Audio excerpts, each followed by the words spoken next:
කතන්දර දූපතට ඔබව සාදරයෙන් පිළිගනිමු. අද කතාව ගුරුන්නාන්සේ. ඔන්න එකෝමතක රටක ගුරුන්නාන්සේ කෙනෙක් හිටියා. මේ ගුරුන්නාන්සේ යක්කු එලවලා තොවිල් පවිල් ශාන්ති කර්ම කරලා තමයි ජීවිකාව කරගෙන ගියේ.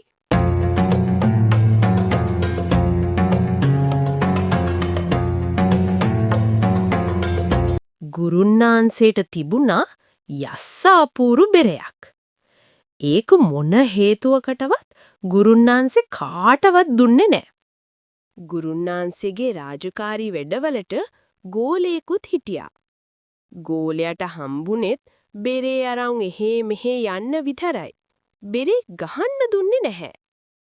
ඒ දවස්වල ගුරුන්නාන්සේට හරි අමාරු දවස්.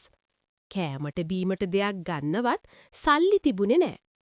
තොවිල් පවිල් ශාන්ති කර්ම වැඩ කරගන්න කාලෙකින් කවුරුත් ආවෙත් නැහැ.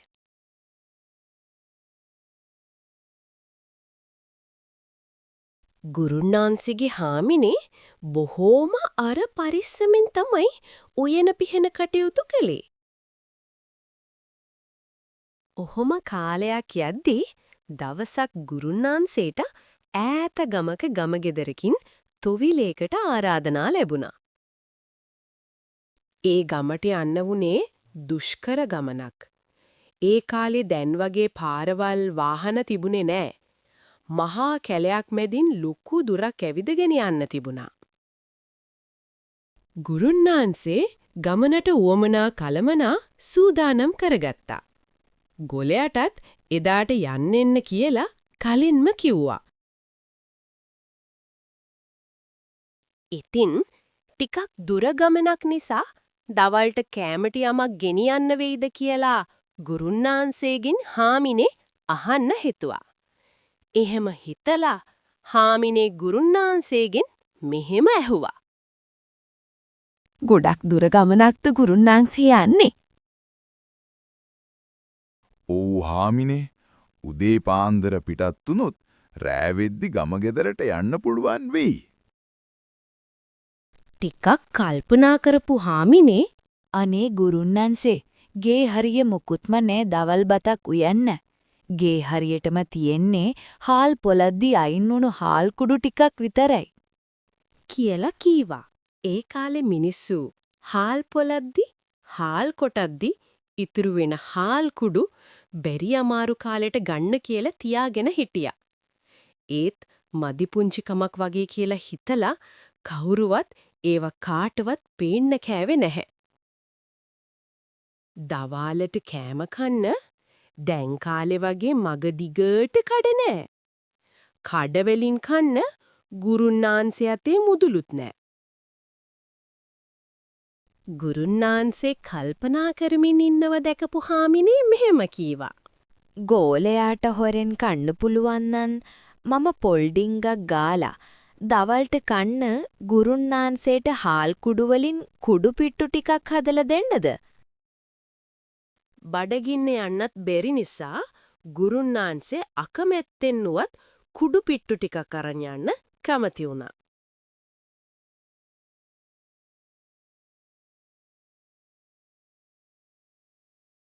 ඉතින් පහුවදා උදේම ගෝලයා ආව ගුරුන්නාන්සේගේ ගෙදරට. හාමිනේ උදේම හදපු කුඩු පිට්ටු මුලක් මල්ලක දාලා ගුරුන්නාන්සේට දුන්නා. ගුරුන්නාන්සේ බෙරේ අරගෙන ගෝලයාට දීලා අනිත් අඩුම කුඩුම ටිකත් මල්ලක දමාගෙන පිටත් වුණා. කැලෑවේ ගමන හරිම අනතුරුදායකයි. ගුරුන්නාන්සේ ගෝලයාත් එක්ක මහා වනාන්තරයේ ගමන් කළා. දවල් වෙද්දී ඔවුන් දෙදෙනා කැලාවේ දිය පිරුණු පොකුණක් ළඟ නතර වුණා. දෙන්නටම හරි මහන්සි. ඒ වගේම බඩගින්නි. එතන හොදින් විපරම් කරලා බලලා ගුරුන්නාන්සේ මෙහෙම කීවා.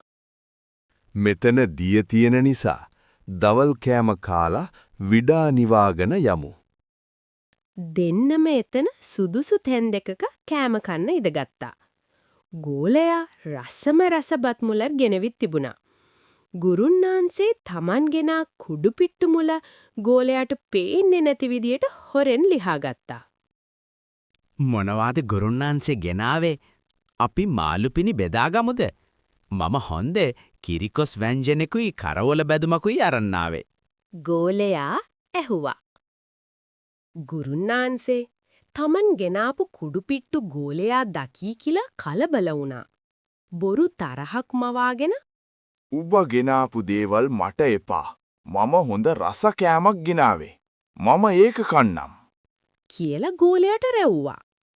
ඉතින් ගෝලයා පැත්තකට වෙලා කන්න පටන් ගත්තා. හොරින් කලබලින් කුඩුපිට්ටු කාපු නිසා ගුරුන්නාන්සේට කෑම ඉහමොලේ ගියා. ලෝකු කැස්සක් ඇවිත් මේ අත දඟලමින් වතුර බොන්න පොකුණ ළඟට දිව්වා. ඔය අතරේ ගුරුන්නාන්සේ කකා හිටි කෑමපත ළඟට ගොස් බැලූ ගෝලයා කුඩුපිට්ටු මුල දැක්කා. වතුර බීලා ඉවර වුණාමයි ගුරුන්නාන්සේ ගෝලයා කුඩුපිට්ටු මුල දිහා බලන් ඉන්නෝ දැක්කේ. අපොයි ගුරුන්නාන්සේ තමුන්නහේ කෑවේ මේ කුඩුපිට්ටුද? ගෝලයා අපහාසයට වගේ ඇහුවා. ගුරුන්නාන්සේ මුකුත් කිව්වේ නෑ. ඒ වෙනුවට ලැජ්ජාවෙන් අහක බලාගත්තා. කුඩුපිට්ටු මුල ඔතලා මල්ලේ දමාගත්තා. ගෝලයට තේරුණා ගුරුන්නාන්සේ ලැජ්ජාවෙන් ඉන්න බව. අනේ ගුරුන්නාන්සේ මුන්නෑසේ කලබල වෙන්න එපා. කාටත් අඩුපාඩු තියෙනි මේ කාලේ. මම විතරනේ දැක්කේ ඔබතුමා කුඩුපිට්ටු කාපු බව. මම කාටවත් කියන්න. ඒ නිසා බය නැතුව ඉන්න. කියලා ගෝලයා ගුරුන්නාන්සේට කිව්වා. ඒ කතාව ගුරුන්නාන්සේට අස්වැසිල්ලක් වුණා. ගෝලයා හරි ආසයි බෙරේ ගහන්න. ගුරුන්නාන්සේ බෙරේ ගහන්න දෙන්නේ නැති නිසා කුඩුපිට්ටු කාපු කතාව හැමෝටම කියනවා කියා බය ගන්නලාවත් බෙරේ චුට්ටක් ඉල්ලගන්න ගෝලයා හිතුවා. එහෙම හිතලා මෙහෙම කීවා. හැබැයි ගුරුන්නාන්සේ මට මේ අපූරු බෙරේ ගහන්න දෙන්න ඕනේ. නැත්තන්නම් මම ගුරුන්නාන්සේ කුඩුපිට්ටු කෑවිත්තිය හැමෝටම කියනවා. හරි එහෙනම් බෙරේ ගහනවකො ටිකක්. ගුරුන්නාන්සේ අකමැත්තෙන් බෙරේ ගහන්න ගෝලයාට අවසර දුන්නා. ගෝලයා හරි ආසාවෙන් බෙරේ ගෙහුවා. ගුරුන්නාන්සේ වෙන කරන්න දෙයක් නැතිකමට ඔහේ බලාගෙන හිටියා. ඊට පස්සේ ගමන පිටත් වුණා. ඉතින් කොහොම හරි මේ දෙන්නා ගම ගෙදර තොවිල ඉවර කරලා මහා රෑම ගෙදර එන්න පිටත් වුණා. කළුවරේ හුලුවත්තකුත් පත්තු කරගෙන කැලෑව මැදින් හරි අමාරුවෙන් ගමන් කළා. ඔය අතරේදී හොරු රංචුවක් තමන්ගේ හොරකම් කළ බඩුත් තරං කැලෑව පැත්තට ආවා. ඔවුන් ගුරුන්නාන්සේ ගමන් කරන පාරේ නැවතී රාත්‍රිය නිසා නිදන්න වුණා. හොඳ විපරමින් ආව නිසා ඈත තියාම හොරු රැළ නිදන් ඉන්න බව ගුරුන්නාන්සේ සහ ගෝලයා දැක්කා. ඔවුන් තමන් අත තියෙන තොවිල් පලෙන් ලැබුණු මිල මුදල් සහ වටිනා තෑගි භෝග හොරු රැළ උදුරා ගනී කියා බයේ හැංගුණා. හුලුවත්තත් නිවාදාලා කළුවරේ බලන් හිටියා. හොරු රැළ පාරමැද හොඳටම නිදි. ගුරුන්නාන්සේට යන්න කැලේ වෙන පාරක්කුත් නැහැ. දැන් ඉතින් මුන් මෙතනින් යනකල් ඉඳලා උදේම යමු. කියලා ගුරුන්නාන්සේ කීවා. ඉතින් දෙන්නම ගහමුල හැංගිලා ඉඳගත්තා. ටික වෙලාවක් යද්දී ගෝලයාට ආයෙත් බෙරේ ගහන්න ආස හිතුණා. අනේ ගුරුන්නාන්සේ මට බෙරේ චුට්ටක් ගහන්න දෙනවද? කියලා ගුරුන්නාන්සේගෙන් ඇහුවා. ඔබට පිස්සු හැදිලාද? දැන් බෙරේ ගැහුවොත් අපි ළඟ තියෙන දේවල් මේ හුරු අරන් අපිව මරලා දායි. කියලා ගුරුන්නාන්සේ තරහින් කීවා. අනේ ගුරුන්නාන්සේ ටිකකට බෙරේ දෙන්න. ඔන්න දුන්නේ නැත්තම් කුඩුපිට්ටු කාපු කතාව මම හැමෝටම කියනවා. ගෝලයා කීවා. ඔබ එහෙනම් ඕන එකක් කරගන්න එකයි ඇත්තේ. කියලා ගුරුන්නාන්සේ බෙරේ දීලා වෙන තැනකට ගොස් හැංගුණා. ගෝලයා බෙරේ අරගෙන ආසාවෙන් බෙරේට තඩි බාන්න පටන් ගත්තා. බෙර සද්දේට බයේ කඩිමුඩියේ ඇහැරුණු හොරු රැළ ගෝලයාව දැක්කා. ඔවුන් ගෝලයාව අල්ලගෙන ඔහුට හොඳටම ගැහුවා. ගෝලයාට ගම ගෙදරින් ලැබුණු වටිනා තෑගි මල්ල හොරු අරන් ගියා. හැංගිලා ඔක්කොම බලන් හිටි ගුරුන්නාන්සේ hina වෙවි එළියට ආවා. මෝඩකමට තැන නොතැන නොබලා කරපු දෙයින් හොරුන්ගෙන් ගුටි කාලා වටිනා තෑගි බෝගත් නැති කරගෙන අමාරුවෙන් වැටිලා ඉන්න ගෝලයා ළඟට ගියා. දැන්නන්න ඔන්න.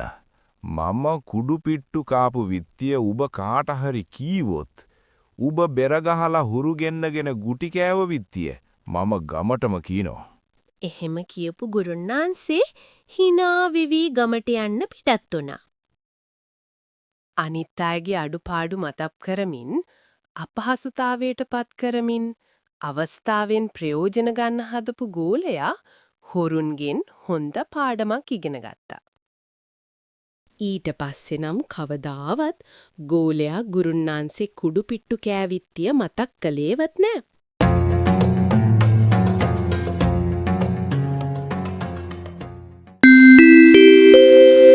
ස්තුතියි. මෙවැනි රසවත් කතා නැරඹීමට කතන්දර දූපතට නැවත එන්න.